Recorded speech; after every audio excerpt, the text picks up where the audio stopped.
come before you and speak of the things of the Lord before I pray.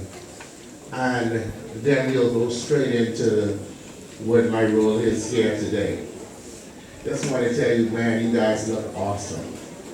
You guys look wonderful. Give your hands out a round of applause.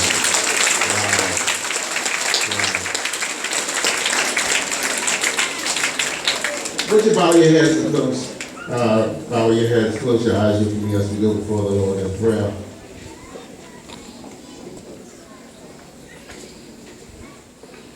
Father, we thank you for this privilege and opportunity to see another day. This is the day you have made, and we rejoice. We're glad in it. We understand that we have not woken ourselves up. We have not given ourselves strength, but it's because of your grace and your mercy. Because of this, Lord, we say thank you. We say thank you for this occasion, because, God, it's you who allowed these students to be selected. And now, Heavenly Father, as we get ready to look at what you would say to them, we thank you for the presence of the Holy Spirit. We thank you for your anointing. Open their hearts now, open their minds. I ask that you would open their spiritual ears so that they would understand what the Spirit is saying to them today. We thank you now for your love. We thank you for your kindness. We thank you for your tender mercies. We bless your name for who you are. In Jesus' name we pray, and everybody said, Amen. Amen. Well, Garvin Tynes, I want to say thank you so much for the invite. I've had some awesome times here with your staff and your teachers. Listen, today I want to do things a little different. Now, everyone look at me. Look at me. Okay, now I'm a big guy up here. Y'all can see that. And listen, that means all of your no matter where I move, you should be able to see me. So keep your attention on me, please, okay? Y'all hear me? Did y'all talk back to me? Y'all heard me? Yes. Okay, so I need y'all to flow with me today. I'm not going to be long because I know how things go. Okay? So just give me a few minutes and let's get into what the Lord would say to you today. You know, in my prayer time, as the Lord spoke with me and he said, well, son, this is what I need you to do. I want first of all to congratulate you. I bring greetings to you first from my pastor, Apostle Farman Alexander Ferguson, and his wife, Lady Sophia, all of the fine people at United Faith Ministries International, where I am an associate pastor there at the church. I want to say this to you, congratulations, all of you who are being installed today. This is just a confirmation of what is on your lives. Now, leadership is a burden. Man, I really gotta come down. Okay, I gotta be up there. Can I come down? Leadership is a burden, and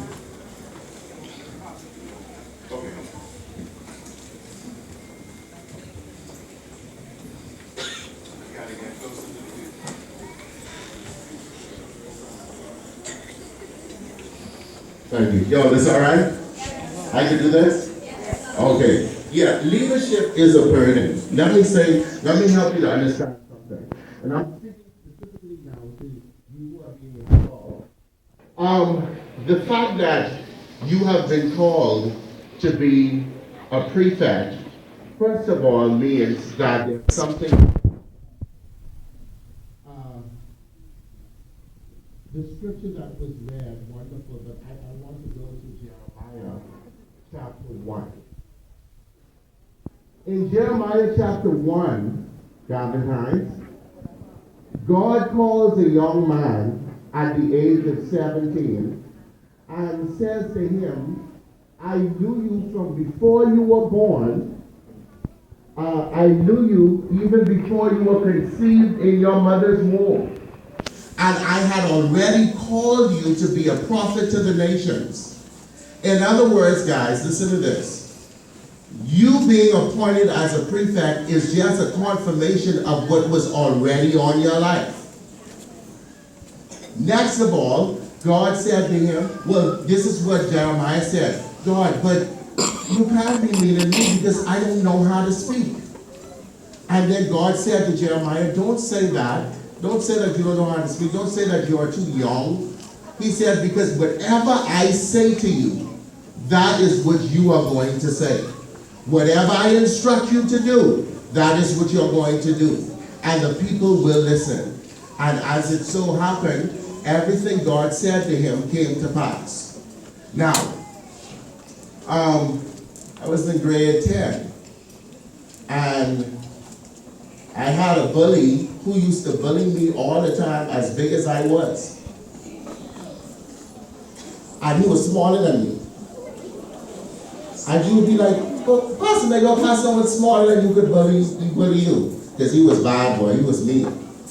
And I was kind of soft.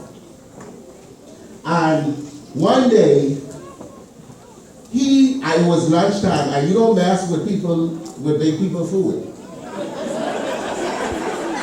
You don't do it. This is where I drew the line. He took my chicken leg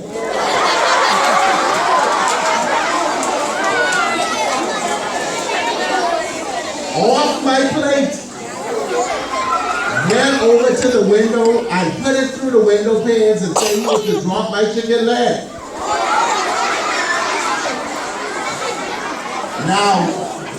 Now, listen. So, at that moment, I had a choice to make. Garvin, what you going to do? You going to get up and beat him into the ground and take your chicken leg back?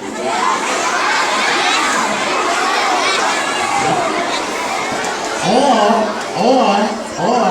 are you going to do what your parents told you and whenever someone is bothering you, don't take it upon yourself and go find someone to help with the situation? And I said, Lord, by the time I go to find someone, my chicken leg will be out the window. But listen, but what I did was, here's what I did. I said, you know what? I could take the situation in my hands, but what would that do? That it would only make the situation worse, and it could have caused me to become suspended, and that looks really bad on your record. So what I decided to do is I went to the office, I said to, and this is exactly what I said to the vice principal. I can remember this like this was yesterday. I said, Mrs. Cross, listen to me very well. I'm talking to the vice principal now. I said, if someone don't come and deal with this little boy, he is going to be on the 7 o'clock news tonight. Listen, that's over my chicken leg. So she said, so who's troubling you? So she went with me, she dealt with the situation, she dealt with the situation, she took him to the office and found out what was happening, and she gave him a good spanking and took his money and gave his money to me, and watch this, and I was able to buy a whole new lunch and had change left over. Now, hear me now. As a result, I developed a relationship with the vice principal. We began to talk every now and then, and as a result of that relationship, when I got to grade 11, and names were being placed for who was going to become a prefect, she was the one that put my name in as to be nominated as a prefect. Not my teachers, the vice principal. I'm saying this to tell you guys something. Listen, get your name and say, wake up. Wake up. Turn to the next one and say, wake up now. Okay, good. Okay, wake up now. Don't get them too high. All right. So, Garvin, she nominated me to be a prefect. Listen, because of the constant communication that I had with the vice principal, she determined that there was leadership in me. Now, because she determined there was leadership in me, she decided Delwyn Maycock is going to be a prefect. This is what I want you to hear from me this morning. Your teachers may not know exactly what's in you. Your parents may not know exactly what's in you, but God knows. And because God knows, He has already appointed you to be a leader, and He appointed you even before you were born. So I became prefect, and as I, fulfilled my role, the opportunity came out now for me to become the head boy.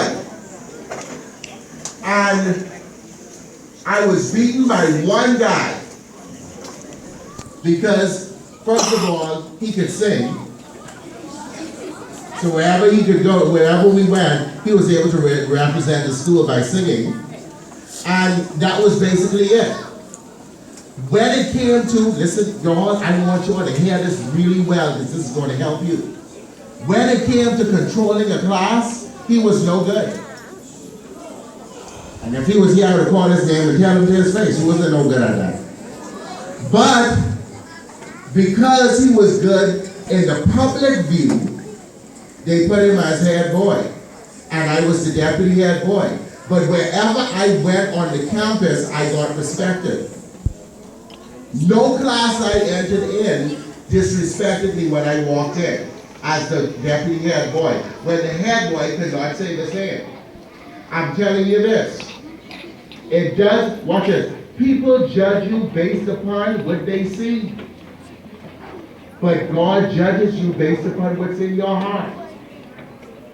As you are becoming leaders over your peers, I want you to remember this, that it's very important to be humbled with the blessing that God has placed upon your life. I want to leave you with 3 thoughts as I get ready to get out of your way. 3 thoughts I want to leave you with now as you're getting ready to be installed. Here's what I want to leave you with. Number 1, listen to this. To be a leader, you must know who you are and know that God appointed you before they did. Which means that you're carrying out God's assignment on your life and not another individual's. Did you hear what I just said? Prefects, did you hear me? Yes, sir. Number 2, to be a leader, you must know who you represent. Let me make that clear for you. You are now going to be representing the administrative staff of this school. So you cannot, and if the parents can understand when I say this, you cannot represent the administration and talk bad about them at the same time. Who does do that? If you represent administration, y'all look at me good, fellas. If you represent administration, that means you have administration's back and they have yours. So when they send you to a class and say, hey, you go and you take care of this class and let them know no one is to leave. You can't let your friends leave because you won't make the decision. The decision is based upon what the administration says. Is that right? You all with me with that? Yes. All right, let me give you this last one. Number 3, carry out the instructions given to you and you will have nothing to fail.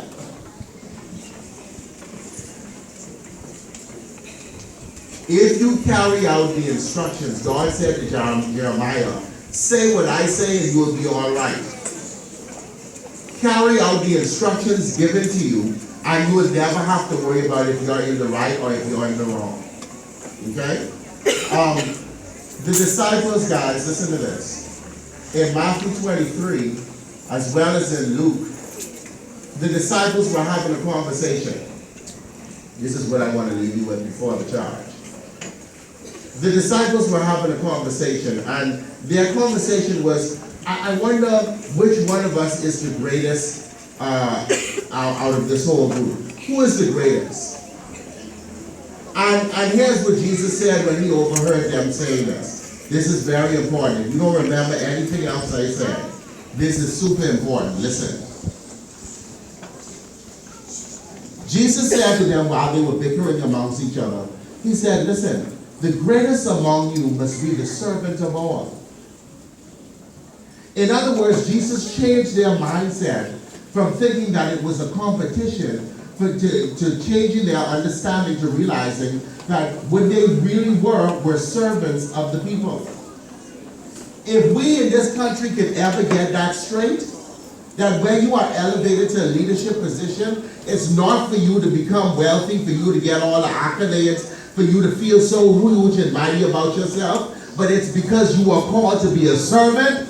It would be a different nation we live in today. It starts at this level. You are selected as leaders, but a leader is nothing but a servant. Meaning that you are not placed in leadership to lord over these children. You are placed in leadership to serve them. That changes the scope of what this means today. Yes, leaders in pursuit of excellence. But in the kingdom of God, excellence is determined by how many you serve. And so today, I want you to understand that you have been charged, what has been placed on your shoulder is the weight of being a servant. Do you understand what I'm saying to you today? Let me charge you with this now. Let me charge you with this. I charge you, listen, I charge you to be great. To go beyond expectations. Listen, ladies. I charge you to be honest and fair. Listen, let me say that again because this is the biggest issue we have in these schools today. I charge you to be honest and to be fair. I charge you to be an example to those who you lead.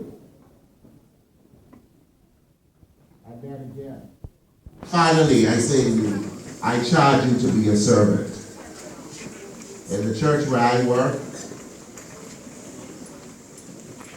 the greatest joy I have is serving people.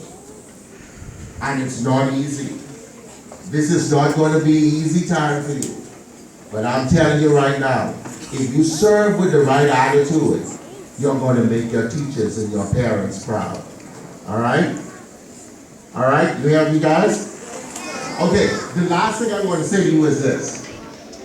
The same fellow who took my chicken. The same fellow who took my chicken. Listen to this now. After I graduated, he got arrested. When I graduated from high school, he got arrested because he was caught up in some criminal activity, and which was very, very bad. And I remember he called me from prison. I tell you, this was the weirdest experience I ever had in my life. Because first of all, I had to accept the call from prison. And when I accepted the call, and it was him on the other line, here's the words what he said to me. He said, Garvin, I'm calling you from prison. I'm in some serious trouble, and you were the only person I could think of to call because you really impacted my life by the way you handled me and treated me, even though I was really mean to you. And I'm just calling you to ask you to pray for me.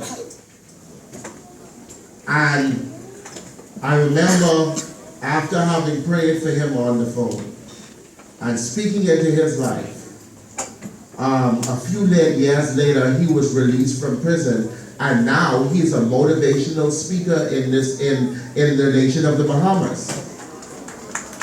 That's right. That's right. That's right. The final thing I want to leave you is be careful the way you treat your peers. Because you have no idea one day where you're going to meet up with them again. It's important to remember this golden rule. What goes around,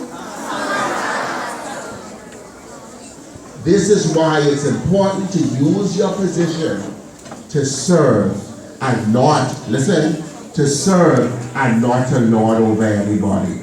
Can I get an amen? Amen. Come on, clap your hands. I'm done.